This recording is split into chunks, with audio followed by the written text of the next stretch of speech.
Welcome to the Fantasy Football Prophet Podcast, hosted by Craig Phillips and Jeff Torrey. Visit us at fantasyfootballprophet.com. And now your hosts, Craig and Jeff. Welcome everyone to the Fantasy Football Prophet Podcast. I'm Craig Phillips, usually joined by Jeff Torrey, but Jeff is gone this week, so I'm going to do a solo show here, recapping Week 1 Sunday of the NFL season. Bunch of good performances here, some disappointments, but I'm going to go game by game, go over what I saw. I haven't seen all the games yet, but what the numbers look like, and try to, piece together what means what, if this something's should continue, what is there situations we got to see more from. But before we do that, make sure you guys go check us out on Twitter at the FF Prophet, or you can follow us on Instagram at Fantasy Football Prophet, and the website's fantasyfootballprophet.com, where we'll have all of our rankings every single week and some different stuff there you can always find. Also, go check out our YouTube page, youtube.com/fantasyfootballprophet. So I'm just going to go game by game here. I'm going to start, let's start with Ravens-Dolphins, just because this is probably what people want to know the most, or were most interested in, is Lamar Jackson and him showing he could throw the ball a little bit today. With 5 touchdowns, the Ravens put up 59 points. Jackson was 17 of 20, 324 yards, 5 touchdowns. He only ran the ball 3 times for 6 yards. Jeff and I have both been big Lamar Jackson supporters. But the reason was we thought the rushing ability alone was just going to make him have this floor that was pretty much, impossible to top. With no other player had that kind of floor that Lamar Jackson would have. And yet, didn't even use that today. It's all the passing, 5 touchdowns. Now the big question becomes, is he improved this much, or were the Dolphins just that bad? And it's pretty clear the Dolphins are tanking this year. They've traded away a bunch of players. They're not trying. They're looking for the number 1 draft pick. They're just, there's no, the players are, obviously, there's effort there, but there isn't from the front office. They don't want to win this season, and that showed. But I think it's kind of a mix. Lamar Jackson, I did expect to be better this year throwing the ball. That was going to make him a much improved fantasy player. But we need to see more from this just based on the Dolphins. The Dolphins are just, you're going to start your players against the Dolphins every week. I believe the Patriots have the Dolphins next week, so Tom Brady's going to be a huge start. But it was good to see some of this stuff. It was good to see that from Lamar Jackson. It was great to see Mark Ingram go 14 carries, 107 yards, and get 2 touchdowns. It's another player we've been hyping up this preseason here. It's good to see him play well like that. And, without even the threat of Lamar Jackson running there, it was still Mark Ingram doing that. But I guess the biggest story, there's 2 big stories here, other than Lamar Jackson. Marquise Brown, 4 catches, 147 yards, and 2 touchdowns. 2 big touchdowns there. He only had 5 targets, got the 4 catches. We'll see if that continues. I like the speed from him. That guy's quick. He looked really good. We'll see if that, becomes a thing that happens every week. Obviously, he's going to be up at the top of most everyone's waiver wire pickups this week. But then Mark Andrews looked really solid. 8 targets, got 8 catches off those 8 targets. 8 catches, 108 and a touchdown. He looked really good. He was a player that if you picked him as like a late round at the end of the draft tight end, you're feeling pretty good right now. I picked him up in a few different leagues. I didn't like going after those top tight ends, and Andrews was a good pickup. I think he's going to be solid every week. This is going to be maybe a little better than normal, but I think we should see some good things from him. On the Dolphins side of the ball, just there's nothing really to take away from this. It's just not good. The running game, Kenyon Drake, 4 carries, 12 yards. Kalen Ballage, 5 carries, -1 yards. I guess the only even slightly bright spot, I guess you could say, is Devontae Parker with 3 for 75, but that's really not much. One was a 49-yard 49-yard catch that made his numbers jump up a little bit. Really, nothing from Miami here. You don't want to play any Miami players right now. It's just not something you want to do. Go to Titans and Browns. Now this one, everyone comes into the year thinking the Browns, Super Bowl contenders kind of a thing. And wow, they really let people down early on. They scored on the first drive. It looked like maybe, hey, this is going to become they're going to live up to the hype. And after that, they just couldn't get anything going. Baker Mayfield, 285 yards, 1 touchdown, but 3 picks. He was forcing a lot of there at the end, trying trying to bring them back. It just wasn't happening. Nick Chubb had 17 for 75. Solid, but with the way the game went, they really couldn't get it going from him. And on the receiving side of things, Odell Beckham did have 11 targets, caught 7 balls, 71 yards. Jarvis Landry 4 for 67. Njoku 4 for 37 and a touchdown. I'm expecting better things from the Browns.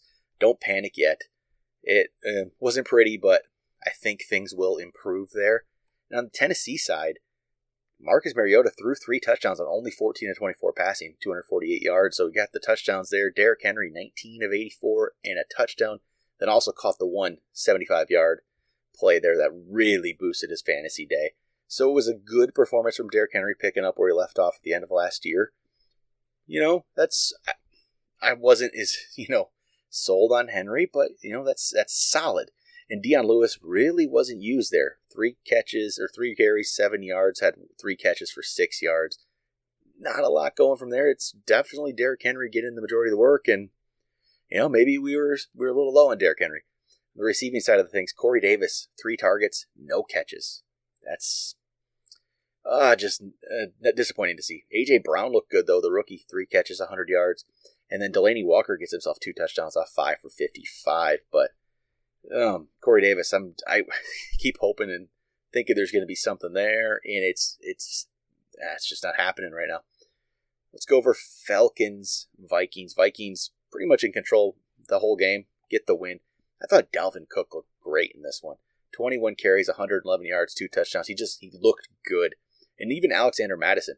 If Cook is to go down, Madison's going to be a really good pickup. He's going to definitely make my waiver wire pickups for week 2. Just because he's a player I think should be owned on every team. He had 9 for 49. He looked solid, and I think if Cook were to go down, Madison's going to be a good player. Kirk Cousins only had to throw the ball 10 times. There just wasn't much going on. 8 for 10, 98 yards and a touchdown. It's hard to read into anything on the Minnesota passing game in this one. With Adam Thielen getting 3 for 43. Diggs 2 for 37. They didn't throw the ball. They didn't have to. They'll be better than that, obviously, but they just didn't need to do it today, so why would they? Atlanta didn't look. That was not a very good game from them. Matt Ryan was 33-46, had 304 yards, but 2 touchdowns, 2 picks. Julio Jones gets a touchdown late to salvage his day, but it was only 6 for 31 and a touchdown. So even with the touchdown, it didn't turn into a great game, but got lucky there at the end. Calvin Ridley 4 for 64, not much there as well, but gets a touchdown. Hooper did what you expect Austin Hooper to do, 9 for 77. That's a good Austin Hooper game. That's really what you should expect from him. And the running game, this is where probably the biggest disappointment was. It's Devontae Freeman, 8 carries, 19 yards. He had 3 catches, 12 yards. Just didn't come to perform today. This was a disappointing day for Atlanta. Not very excited if you own some Atlanta players right now. Just nothing there. Bills, Jets. Bills win by 1. They come back and get the win. Josh Allen didn't really pick up where he left off last year, fantasy-wise. 254 yards passing, a touchdown, 2 picks. 10 carries, 38 yards. Didn't quite do that. Devin Singletary only had 4 carries, but turned him into 70 yards. It's going to be very interesting if they actually try to use him next week and what's there. I mean, he looked good when he had the chance. He just didn't have much of a chance. Frank Gore, 11 for 20. That's nothing there. John Brown looked great. 7 catches, 123 yards and a touchdown. We always wait for John Brown to break out. We keep, we talk about him in the preseason thinking, maybe this is the time. And you know what? He looked very good. He's their number 1. Looks like Cole Beasley is going to be involved. He got 5 for 40. Not much from Zay Jones there, but John Brown definitely one of the top waiver wire pickups for week 2. I feel like John Brown's always on that list. Every year. We get a big game like this, and then maybe he disappears next week. He's just always around on the list. He'll be up and down. Just like, we'll go to the Eagles, Redskins, and I know everyone's going to be tempted. Deshaun Jackson, 8 catches, 154 yards, 2 touchdowns.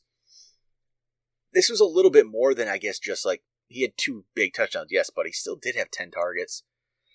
I just have the hardest time buying in because how many times has Deshaun Jackson done this to us? I know Jeff is already, he knew this was going to be one of them where he says, he still feels good about his stay away from Deshaun Jackson call. And I agree with him. I do. I still do there. Deshaun Jackson might come back next week and just put up 2 for 20. It's how he seems to work, but hey, it's promising right there with Wentz. Maybe this is a guy Wentz is going to go for. Zach Ertz had 5 for 54. Not what you were hoping for if you actually drafted him. You probably had to draft him early to get him. So this isn't really, not really a fan of that performance there. Alshon 5 for 49 gets a touchdown to turn it into a pretty good game. Now the rushing game, they're all going to be used. This is going to be brutal for fantasy owners. Miles Sanders led the team in carries with 11 for 25, but his long was 19, so his other 10 were for 6 yards. One good one, not the greatest after that. Jordan Howard had 6 for 44. Darren Sproles had 9 for 47. Yeah, this is going to be a nightmare. Hopefully, I guess Miles Sanders maybe can still earn the backfield later on, but it's not happening anytime soon. Now for Washington, Case Keenum. I have to give him credit there. 380 yards passing, 3 touchdowns, no picks. Looked really good. And Terry McLaurin, the rookie, 5 catches, 125 yards, and a touchdown. He looked impressive. He's another one that's going to find himself on the waiver wire pickups for week 2. Vernon Davis gets a nice touchdown early on. That was extremely impressive for the 35-year-old. Didn't think he still had that kind of play in him, but that was really good. Now, Darius Geis got the start, obviously, with Adrian Peterson inactive, and only had 10 carries for 18 yards. I know Philly has a very good rush defense. Hopefully that's part of it. 3 for 20 receiving. I want to see more from guys. Hopefully this is just, tough first go in his first game. And next week, be better. Rams, Panthers. Rams get the 3-point win. Jared Goff wasn't very good. 23 for 39, 186 yards, a touchdown, a pick. And because of it, the 3 receivers, nothing really there. I guess in PPR, Robert Woods is the best bet there. He had 8 for 70. He did get 13 targets. Cooper Kupp had 10 targets and got 7 for 46. Brandon Cooks only had 6 targets, caught 2 balls, 39 yards. But the biggest story, of course, is always going to be Todd Gurley. So Todd Gurley, he had 14 carries. I know they come in saying he's not going to be on a pitch count. They definitely didn't want to overuse him. They wanted to ease him in and see what they had there. But first half, not much going. Second half, he looked like Todd Gurley. 14 carries. He had 97 yards for the day, 6.9 yards per carry. He really did look good later on. Hopefully that was just trying to ease him into it. And now they're realizing, hey, what we got in Todd Gurley is still Todd Gurley. And I believe it is. Malcolm Brown is clearly, though, the handcuff. It's not Darrell Henderson. Darrell Henderson, 1 carry. Malcolm Brown had 11 for 53. Looked decent. Got 2 touchdowns, though, which really made him have a good fantasy day, but no one's playing him this week. But it looks like right now, Malcolm Brown's the handcuff to Gurley. And, you still got to be cautious with Gurley. So Malcolm Brown needs to be owned. He needs to be owned on, pretty much majority of leagues right now. For the Panthers, Christian McCaffrey is just, he's a very good player. That's why I ranked him number 1 coming into the season. There was a reason I did. 19 carries, 128 yards, 2 touchdowns, 10 receptions, 81 yards. That's just ridiculous. It's just terrific numbers. He's going to be great all year. Cam Newton, decent, I guess, okay. For the team, fantasy-wise, it was brutal. 239 yards, no touchdowns, and a pick. He kept him in the game, but, man, we got to expect something better there. Negative 2 yards rushing, so. DJ Moore, 7 catches, 76 yards. Greg Olsen, 4 for 36 in his first game back. And Curtis Samuel, who started to get a little hype there this offseason, only 3 for 32. So, yeah, we need a little bit more from the passing game. They stayed in it with the Rams, but just couldn't quite get it done. Chiefs, 40-26 win over the Jaguars. Patrick Mahomes looked really good early on again. Then he gets the ankle injury, comes back. Never really looked the same after that, but looks like he'll be fine. Might linger for a little bit, but 378 yards, 3 touchdowns. Just as good as he was last year. And Sammy Watkins, though. the second I finally give up on Sammy Watkins, it's ridiculous. I've been a Sammy Watkins guy every year he's been in the league. Keep waiting for this breakout. And look at this, 9 for 198 and 3 touchdowns. The breakout, it looks like it's finally here. And now with Tyreek Hill going down with the injury, he's going to miss a few weeks. Sammy Watkins is the number one target in this offense with Patrick Mahomes. Sammy Watkins is extremely talented, and it showed today. And he could really, really be good. Travis Kelce, 3 catches, 88 yards. The running game here, Damian Williams, 13 carries at the most, but only turned him into 26 yards. He did manage to get himself a touchdown, though, and had 6 catches for 39 yards. So he made it a decent day fantasy-wise. But then LaShawn McCoy, 10 carries, 81 yards. So we'll just see how this plays out going forward. I'm not really sure how that's going to work. Damian Williams isn't going to be the back people were hoping for if you drafted him. It's going to be a split with McCoy completely. Now with the Jacksonville side, Nick Foles goes down with a shoulder injury, and he was looking pretty decent early. And so this is going to be Gardner Minshew is the new quarterback for Jacksonville. Not sure how this is going to play out. Fournette, 13 carries, 66 yards. DJ Chark led the receiving there with 4 for 146 and a touchdown. Chris Conley looked pretty solid, 6 for 97 and a touchdown. And I guess if you started D.D. Westbrook, he at least got you a touchdown there, but only 5 for 30. But Minshew, I don't know how much I was going to make DJ Chark or Chris Conley waiver wire suggestions for week 2. And they're probably still at the bottom of the list, but it's harder to do that when we just don't know what we got there from the quarterback position. It's going to be, difficult to recommend. And still, there's still a bunch of guys that can all catch the ball in this team. You never know where it's going to go. Chargers beat the Colts in overtime. And the story here is Austin Eckler. 12 carries, 58 yards, and a touchdown. Okay on the ground. But the receiving, 6 for 96 and 2 touchdowns. They're making the Chargers not miss Melvin and Gordon right now at all. Justin Jackson even contributed there with 6 for 57 on the ground. Keenan Allen looked good. 8 for 123 and the touchdown. Not much from Mike Williams, 2 for 29. Hunter Henry, 4 for 60. So you really hope those guys can start stepping up a little bit. Mike Williams had a bit of an injury there. I'm not exactly sure what it was, but looks like he should be fine. And then Rivers, 333 yards, 3 touchdowns, 1 pick. Chargers, you do what the Chargers do. They get a win in overtime. They always make it interesting. So for the Colts, Marlon Mack definitely got downgraded after Andrew Luck retired, but Marlon Mack, 25 carries, 174 yards, and a touchdown. Looked great. This offense can still be decent fantasy-wise, it looks like. T.Y. Hilton, 8 for 87 and 2 touchdowns. So Hilton and Mack were definitely downgraded, but maybe they're going to be better. Maybe not better, but maybe they're going to be better than we thought. They're going to still be very useful.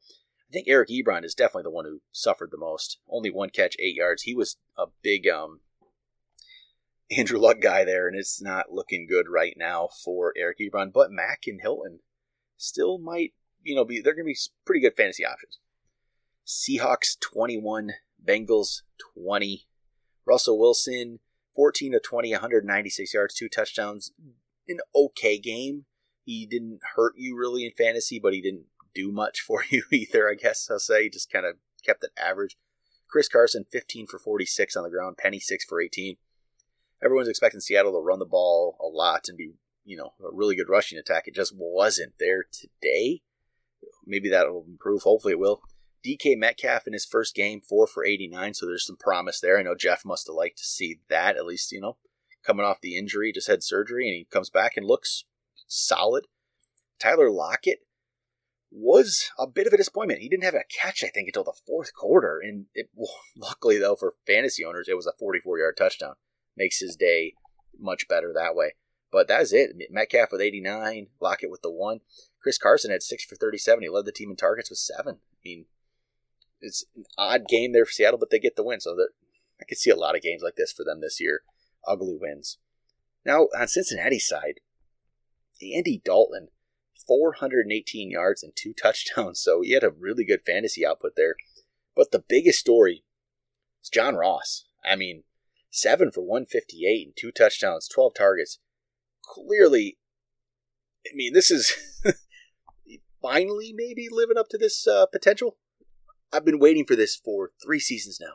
I keep bringing up John Ross. I brought him up a couple weeks ago when we did our preseason awards and picked him as my deep sleeper of the year because he was ranked about 84th. And if we are finally seeing the real John Ross or what he could have been, the potential as a top 10 draft pick, I'm very impressed with this. I'm excited about this. I can't wait to see if this continues. Tyler Boyd only had 1 less target than Ross, caught 8 balls, 60 yards, but he's not as dynamic as John Ross. He just is not. And so I'm excited. I'm really excited to see what John Ross does. I think with AJ Green comes back, if Ross can continue this, Ross is going to be the one, lining up there and getting a lot of work with AJ Green. I really hope this continues. Joe Mixon, 6 carries, 10 yards, goes out with the injury. Doesn't seem very severe right now. I believe it looks like he'll be back next week. But if he's not, go get Gio Bernard. But he didn't look good before that, which is definitely a disappointment. I'm hoping for big things from Mixon this year. But it's early. It's first game. Try not to overreact. I always say don't overreact too much to the negative the first week. People have bad games all throughout the year. It's week 1. It just feels worse when you see it right off the bat. But I think it'll be fine for Joe Mixon. So Dallas gets a 35-17 win over the Giants. Dallas looked great in this one. Dak Prescott looked great in this one. 405 yards, 4 touchdowns. Second best quarterback this week, probably fantasy-wise. Only Lamar Jackson was more impressive than Dak Prescott. Michael Gallup, 7 catches, 158 yards, looked great. Amari Cooper, 6 for 106 and a touchdown. Looks pretty good there. Randall Cobb, 4 for 69, a touchdown. Blake Jarwin gets a touchdown. Jason Witten gets a touchdown. Touchdowns for everybody. And Ezekiel Elliott ran one in. He only had 13 carries, got 53 yards. He'll be eased back in. He's going to be fine. Don't overreact to that one. He at least salvaged a fantasy day for you. That was decent. But Cowboys overall, impressive.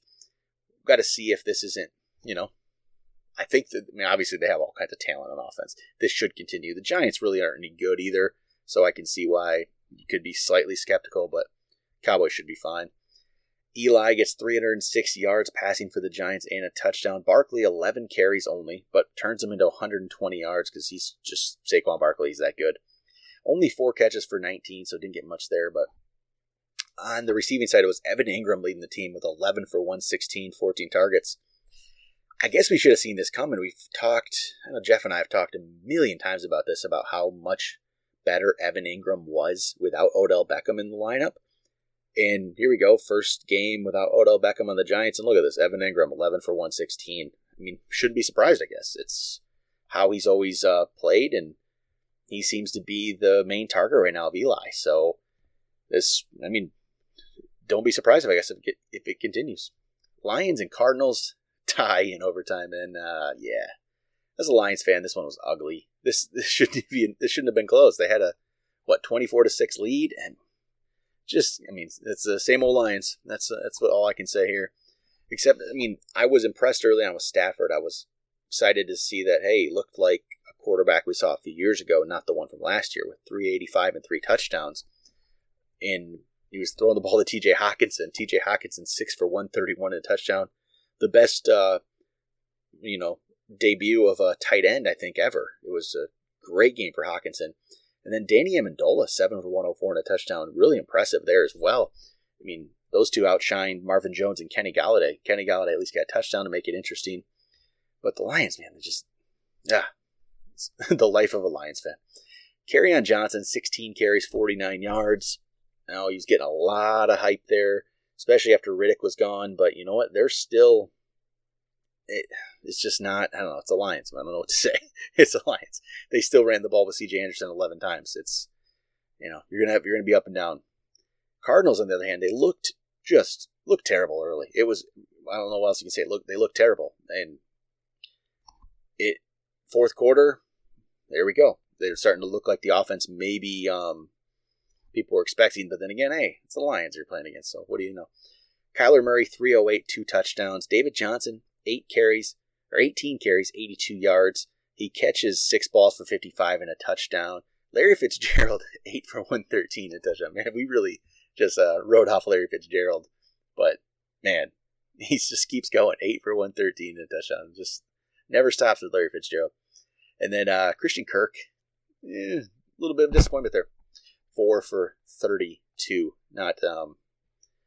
Not what you'd like to see, but hey, they come back and get the tie there. So, hey, if the offense continues to play like they did at the end of that game, it's going to be fun to watch. 49ers get the 31-17 win over the Bucs. I'm actually going to talk about the Bucs first because Jameis Winston it's not good, I guess. I mean, I don't know. We've seen too many games like this from Jameis. He's going to turn it around at some point now and have a massive game here, but 194 yards, 1 touchdown, 3 picks. I mean, I don't know how much more the Bucs are going to have to see from this guy to know that I don't think he can be your franchise quarterback. He can't. He can't put performances like this together in his 3rd or 4th season in the league and just continue to do this. It can't be. And so in turn, nothing going for the passing game. Mike Evans, O.J. Howard, Chris Godwin. Godwin got a touchdown, though, and 53 yards to make it decent, but O.J. Howard only 4 for 32. Mike Evans 2 for 28. I know he's battling some kind of illness there. He was a game-time decision. Just terrible disappointment. I guess the only bright spot here would be Ronald Jones. Led the team in carries with 13. Turned him into 75 yards, 5.8 yards per carry. He looked pretty decent. I guess if there's a bright spot, that's probably the one. 49ers. So there really isn't much fantasy-wise here to really be, I guess, terribly excited about. It's just their defense was helping them with Richard Sherman got the touchdown, and then Witherspoon got the touchdown. So offensively, Garoppolo only 166, a touchdown and a pick. Breida had 15 for 37. Coleman got an injury. Both Breida and Coleman were hurt. Coleman was 6 for 23. Mostert 9 for 40. I guess maybe he's their starter now. George Kittle led the team in receptions with 8 for 54 yards. Dante Pettis was just a no-show, 1 for 7. Marquise Goodwin, 1 for 7. Nothing for those guys. Deebo Samuel, 3 for 17. So they get the win, but fantasy-wise, there's just really nothing there. And the final game here that is just wrapping up here on Sunday night. Patriots 33-3 win over the Steelers. Wow. So Patriots look like at Super Bowl form early, which is not normal. They usually don't look this good early on.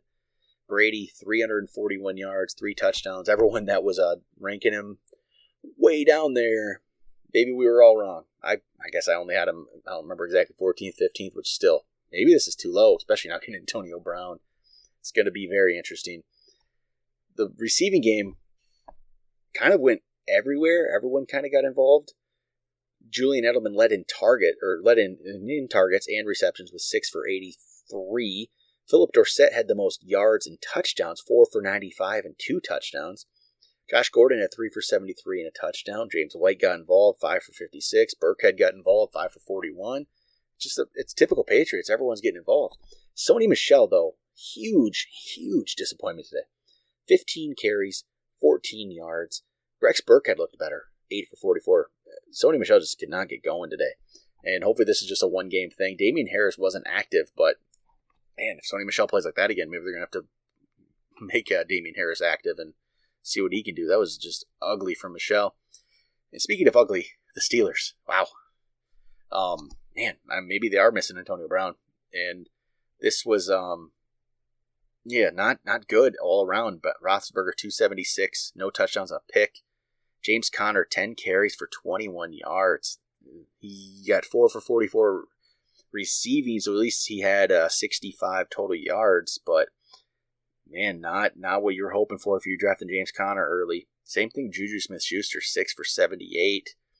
James Washington had 2 for 51. Vance McDonald, who was a trendy tight end pick, 2 for 40. There's nothing here. That was a very ugly game for the Steelers. You got to hope that was just playing the Patriots on the road in the opening game. It's just not. That was ugly. There's absolutely pretty much nothing good to take away from that game. As if the Steelers just need to forget that one and move on, because that was not pretty. But that is going to do it for Week 1 Sunday recap. We got 2 more games yet tomorrow night, which we got Texans Saints, we got Broncos Raiders. We'll be back. Well, I'll be back for the episode on Tuesday. We'll talk about waiver wire pickups. Jeff might pop in here if we can get him jump in maybe for a little bit in the episode. Give some of his top waiver wire pickups for Week 2. Talk to you guys then.